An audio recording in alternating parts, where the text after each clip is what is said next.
పర్యావరణానికి ఎప్పుడు హాని కలుగుతుంది? అటువంటి పనులను చేసినప్పుడు హాని కలుగుతుంది. అటువంటి పనులను చేసే ఇది ఎప్పటి నుంచి వచ్చింది? పర్యావరణానికి హాని కలిగేటటువంటి పనులు ఎప్పటి నుంచి మొదలైనాయి?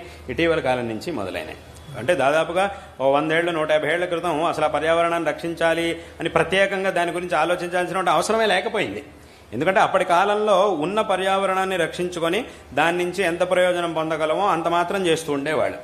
అటువంటి అవసరం అనేది ఇప్పుడు వచ్చింది.